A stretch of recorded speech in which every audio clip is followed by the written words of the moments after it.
Techin, específicamente Tenaris, se retira, abandona la bolsa porteña. Estamos en comunicación telefónica con José da Pena, doctor en economía y experto en finanzas y economía. Muy buenas tardes, José. Muchísimas gracias por atendernos. Buenas tardes, Luciana. Muchas gracias por llamar, al contrario. Bueno, queremos entender las implicancias de esta decisión de Tenaris de retirarse de la bolsa. ¿Cuáles son, en principio, según tu opinión, José? Sí, en principio no es una buena noticia. Tenemos que entender que el mercado de capitales se nutre de dos grandes componentes. Uno es la oferta y otro es la demanda. Lo que permite justamente la oferta, es decir, las acciones representan un producto de ahorro, como lo pueden ser los fondos comunes de inversión, como lo pueden ser las letras de capitalización, es decir, diferentes instrumentos, como puede ser el mismo dólar también, o como puede ser un inmueble. Entonces le permite, es decir, a alguien que tiene un exceso de fondos en un momento, poder ahorrar. Y se canalizan a través de acciones para empresas que necesitan emitir esas acciones, capturar esos ahorros, y a cambio de eso proponer una suerte de expectativa de resultados. Entonces el mercado lo que hace es, en una primera etapa, juntar a dos actores, a la empresa que necesita financiar proyectos de inversión, que necesita capital, y a los ahorristas que tienen algún ahorro disponible y lo pueden canalizar, dado el riesgo que tiene este instrumento, a través de este instrumento. Entonces, que una empresa decida salirse del mercado de capitales es una buena noticia, porque uno cuenta con menos posibilidades de ahorro en ese tipo de instrumentos, en esa clase de activos financieros que se llaman las acciones, y que ya de hecho Argentina no tiene una variedad muy significativa de posibilidades de inversiones en acciones. Entonces, sí, esta salida no es una buena noticia, pero bueno, en definitiva, de alguna forma representa también desde el lado de quien ofrece estos productos, en este caso la empresa Techin o Tenaris específicamente con sus acciones, el hecho de que quizás no le sea útil colocar su producto, le hace las acciones, dentro de este mercado. Claro, porque entonces, la pregunta, José, la pregunta es, sí, tu respuesta está entendiendo el punto de vista del accionista o de quien quiere ahorrar o obtener una rentabilidad a través de la compra de un producto, en este caso acciones. Pero, sí, ¿cuál es el beneficio o el perjuicio para la empresa que decide retirarse de la bolsa? No, para la empresa en principio no hay un perjuicio, al contrario, hay un beneficio de retirarse. El beneficio original, es decir, es una cuestión de costo-beneficio. Una empresa quiere abrir su capital, entonces coloca acciones dentro del mercado. Eso le permite levantar capital, pero existe una Comisión Nacional de Valores o un organismo de regulación que la obliga a cumplir con una serie de requisitos de presentación de información, de cumplimiento de normativas, es decir, porque son fondos públicos. Entonces la empresa está dispuesta a cumplir con ese costo con la expectativa de justamente obtener capital en una primera instancia. Ahora, cuando la empresa de alguna manera ve que eso ya no le es redituable, porque aparte hay que entender que, por ejemplo, Tenaris es una empresa que cotiza en 4 mercados. Estaba cotizando en México, en Luxemburgo, en Italia y en Argentina. Entonces, de alguna forma está diciendo, bueno, quizás ya no me es conveniente cotizar ofrecer mi producto, cumplir con toda esta normativa dentro de este mercado, porque me genera muchos costos y no me genera beneficios. Claro. Entonces decido retirarla. Y se conjugaron una serie de factores en ese sentido. Uno de los puntos es que, bueno, se creó el ST normal, y a las empresas que no tienen sede en Argentina se decidió excluirlas, y justamente Tenaris tiene sede en Luxemburgo. Claro. Entonces quedó excluida del panel líder, de alguna forma, de las acciones representativas en Argentina, que es muy importante estar en ese panel, porque es el panel donde invierten principalmente los fondos comunes de inversión, es decir, es el que traquean los fondos comunes de inversión. Si yo estoy en ese panel, van a comprar mis acciones. Si no estoy en ese panel, no. Al quedar excluida, ese es el primer punto que de una forma le quita incentivos. Claro. El segundo punto fueron todos estos aspectos vinculados a lo que sucedió con las obras de infraestructura y que de alguna forma tuvo alguna repercusión en empresas como Tenaris o como Techin, lo que puede ser como la causa de los cuadernos. Entonces eso de alguna forma también genera alguna suerte de costo dentro de una empresa que cotiza públicamente, sobre todo que cotiza en otros mercados. Te hago una pregunta, José, en relación al impacto que tuvo la investigación por la causa de los cuadernos, es decir, la figura de Roca, que fue también parte de ese proceso judicial. De alguna manera, el valor de la acción de Tenaris quedó impactado por esas... A ver.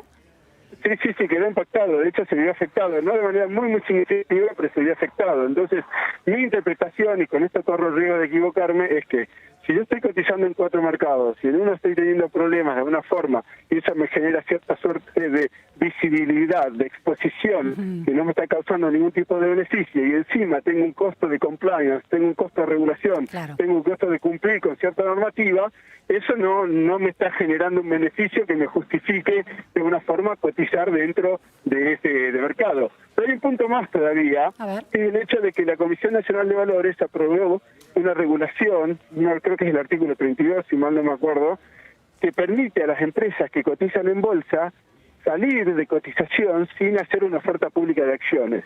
Es decir, antes, ¿qué debían hacer las empresas? Era como un paso adicional. Si yo quiero retirar las acciones del mercado, tengo que comprar todas las acciones de todos los inversores, hacer una oferta pública de acciones y retirarlas. Claro, hacerme cargo de alguna manera de esa deuda que tengo, ¿no? ¿Es un poco esa la idea?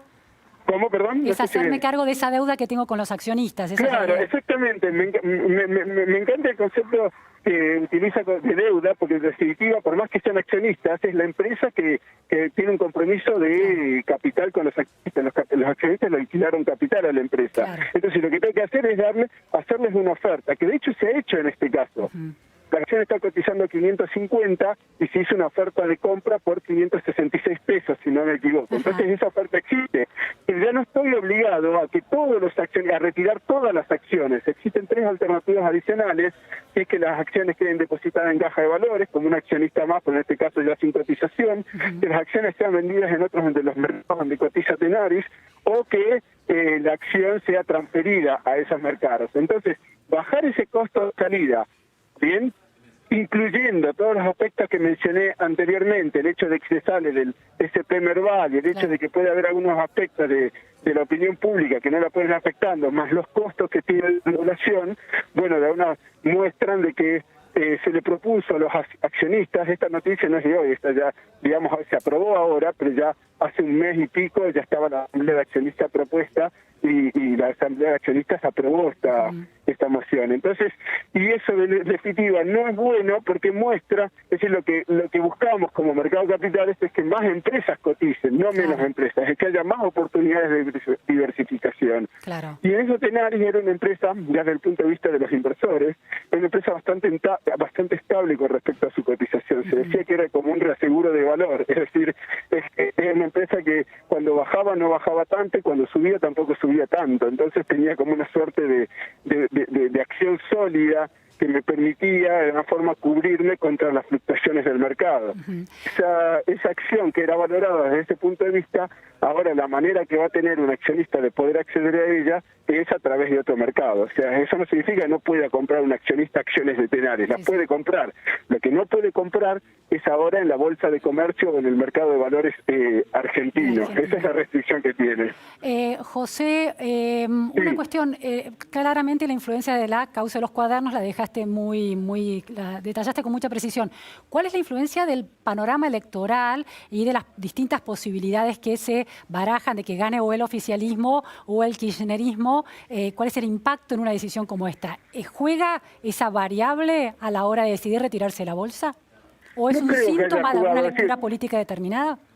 No me da la impresión de que haya habido. Yo creo que hubo una oportunidad. Hay que entender también que cuál es el momento o el tiempo con el cual uno emite o uno retira acciones. Uno tiende a emitir acciones cuando la acción está cara, porque lo que quiero es capitalizar. Si voy a vender un producto, lo quiero vender caro. Y uno tiende a retirar acciones cuando entiende que la acción está barata. Es decir, ha habido varias empresas que han estado recomprando sus propias acciones.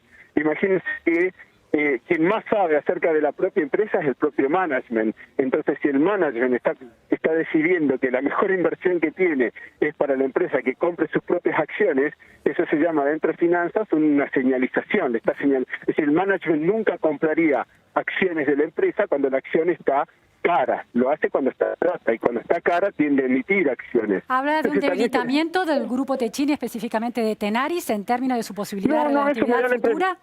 No, creo que es más bien vinculado a lo que está sucediendo en el mercado de capitales argentino, que es decir que en realidad todas las acciones están pasando por un proceso en el cual se han visto afectadas por el entorno. Entonces, así como Pampa estuvo recomprando acciones, y mal no recuerdo, quizás me equivoque, pero Presur también lo estuvo haciendo, quizás decidieron que frente a todo, y esto es una interpretación propia, decidieron que frente a todas las circunstancias esas que mencioné anteriormente, más el hecho de que en este momento las acciones en Argentina están un poco por debajo de lo que se piensa que debería estar, bueno, pensaron que era una buena oportunidad para salirse del mercado. Bien. Supongamos que lo hubieran hecho el año que viene y que la bolsa hubiese subido un 40%. Significa que les hubiese costado un 40% más caro salirse del mercado. ¿Las acciones están en general más bajas por la crisis económica? Las acciones están bajas por dos grandes motivos. El primero, porque Argentina no crece. Desde hace 8 años Argentina no crece. Es decir, una acción representa un derecho sobre las ganancias de una empresa. Si yo tengo una heladería y la heladería no crece en venta, no voy a ganar más dinero. Y como no voy a ganar más dinero, la acción no va a valer más. Entonces esa es una de las principales motivaciones. Subió mucho en el año 2016 y 2017 porque existió una expectativa muy fuerte respecto de las posibilidades de la economía argentina, que después de alguna forma se vio contrastada con los hechos. Y el otro motivo por el cual las acciones no son más valiosas en este momento es por el hecho de que el riesgo país está en un nivel de 800. Entonces, la economía argentina es una economía riesgosa, y cuando una economía es riesgosa, yo tiendo a utilizar una tasa de descuento, es decir, el flujo de fondos de las ganancias que voy a recibir a futuro son más riesgosas. Entonces, lo que estoy dispuesto a pagar hoy es un menor valor. Entonces, esas son las dos principales motivaciones por las que, desde mi punto de vista, si bien tuvo una suba en el 2015, 2016, 2017 la bolsa, después tuvo una caída, porque no se vio reflejada en los hechos. Bien. Las acciones para crecer necesitan de crecimiento de la economía, y las acciones para crecer necesitan un cierto nivel de certidumbre reflejado en la prima de riesgo país, en las condiciones económicas de la economía. Clarísimo, José. Última cuestión. En la Argentina tendemos a confundir lo público con lo estatal. ¿Una empresa pública es una empresa privada? Claro, esa es buenísima, es muy buena la pregunta, porque hay dos acepciones. Está el concepto de empresa pública y el concepto de empresa privada. Una empresa pública, la primera acepción, es que es una empresa que es manejada por el Estado, es decir, una empresa pública, de manejo público, cuyo accionista es el Estado, mientras que una empresa privada es manejada por los privados. Pero también está el concepto de público que cotiza en bolsa. Entonces, una empresa que cotiza en bolsa, es decir, que tiene su capital abierto a potenciales inversores, que frente a la otra alternativa de una empresa privada que tiene su capital abierto a un selecto grupo de inversores que son los que invirtieron, bien, o sea, yo puedo comprar acciones de una empresa que cotiza en bolsa. A eso también se le interpreta como una empresa pública. Es excelente el punto de la pregunta, porque de una forma permite diferenciar el concepto de público asociado al mercado de capitales y el concepto de público en función de quién es el que gestiona o el dueño de la empresa. Bien. Muchísimas gracias, José Da Pena, por estas precisiones. Quedó clarísimo el tema, muy interesante, muy amable. Buenas tardes. Buenas tardes, muchas gracias. Nos vamos a un corte en la repregunta Noticias a Fondo y enseguida volvemos. No se vayan. José Cano, diputado nacional por Cambiemos, para hablar de Argentina 2019 y 2020.